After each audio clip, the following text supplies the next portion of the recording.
আসসালামু আলাইকুম দর্শক মন্ডলী, সবাইকে আমন্ত্রণ। আজকে কোনো প্রেডিকশন নিয়ে নয়, তবে বাংলাদেশ এবং ভারতের মধ্যকার চ্যাম্পিয়ন্স ট্রফিতে তাদের নিজেদের প্রথম যে ম্যাচে অংশগ্রহণ করবে সেটার হলো বাংলাদেশের সামর্থ্য আছে কিনা ভারতকে হারানোর, সেই প্রেডিকশন নিয়ে আপনাদের মাঝে হাজির হয়েছি।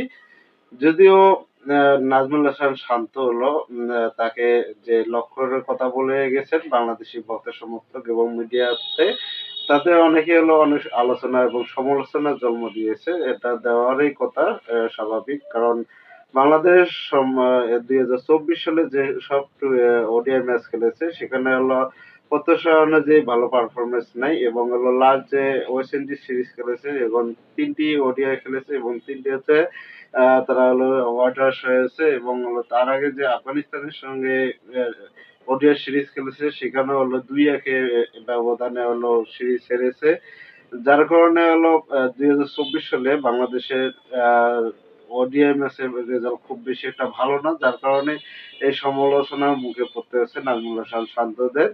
তারপরেও আমি নাজমুল হাসানকে আমি সাপোর্ট করছি এই কারণে, কারণ অতীতে যারা অধিনায়কত্ব পালন করেছেন বিভিন্ন টুর্নামেন্টে তারা বলে যাচ্ছে বারবার যে আমরা শেখার জন্য গেছি, বা আমাদের লক্ষ্য খুবই সামান্য, আমরা ফাইনাল পর্যন্ত যেতে পারছি না, বা আমরা মূলত অংশগ্রহণ করার জন্য যাচ্ছি, এরকমটা অনেক আগে শুনেছি। কিন্তু এবারে হলো নাজমুল হাসান শান্ত, তিনি হলো সরাসরি বলে ফেলেছেন যে আমরা চ্যাম্পিয়ন হওয়ার লক্ষ্যে যাচ্ছি।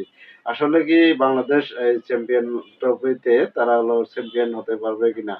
অবশ্য যদি সেটা করতে হয়, অবশ্য বাংলাদেশের স্কোয়াডে যারা আছে প্রত্যেকে হলো নিজের সবটুকু নিবেদিত দিতে হবে দলের জন্য, এবং হলো ধারাবাহিক বাই ম্যাচ যদি তারা ভালো করতে পারে তাহলে তার কথাটা সত্যি প্রমাণ করতে পারবে যে আসলে আমরা চ্যাম্পিয়ন হওয়ার লক্ষ্যে গেছি। তবে বাংলাদেশে যে স্কোয়াড আছেন তার মধ্যে আমি ২-১ জন খেলোয়াড়ের দেখি যে তাদের হলো জয়ের মানসিকতাটা খুব বেশি। তার মধ্যে হলো তৌহিদ হৃদয় বা রিশাদ হোসেন, তাদের হলো যে ম্যাচ খেলতে নামবে সেটা হলো তাদের হলো জয় করার ইচ্ছাটা বেশি, যে আমরা হারবো না। এবার পাশাপাশি জাকের আলী যে ইনিংস গুলা খেলেন, তারা বিপিএল এ যে সাম্প্রতিক সময়ে যে তাসকিন হলো বাংলাদেশের মধ্যে সর্বোচ্চ উইকেট শিকারী, এবং হলো তানজিদ হাসান এবং শেখ নাইম, যদিও তিনি স্কোয়াডে নাই। তানজিদ হাসান তামিম বিপিএল এ ভালো ফর্মে ছিলেন, যদিও হলো লিটন দাস স্কোয়াডে নাই। তবে আমার বাংলাদেশে যারা ওপেনিং করবে তাদের সেক্ষেত্রে হলো প্রথম দিকে হলো ৩ জন হলো বাড়তি ব্যাটসম্যান। এজন্য একটু আ প্রতিপক্ষ টিম অবশ্য হলো বাড়তি সুবিধা পাবেন ফিল্ড সেটআপ এর ক্ষেত্রে।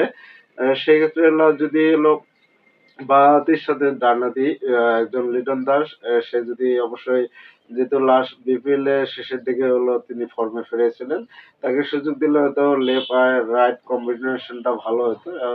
প্রতিপক্ষ দলগুলোকে একটু ফিল্ডিং সেটআপে একটু অসুবিধায় ফেলতো। কিন্তু বাজে ফর্ম ছিল, তো সেখান থেকে একটু লিটন দাস ফিরেছেন। স্কোয়াডে ফেরালে ভালো হতো আমার কাছে ব্যক্তিগত মনে হয়।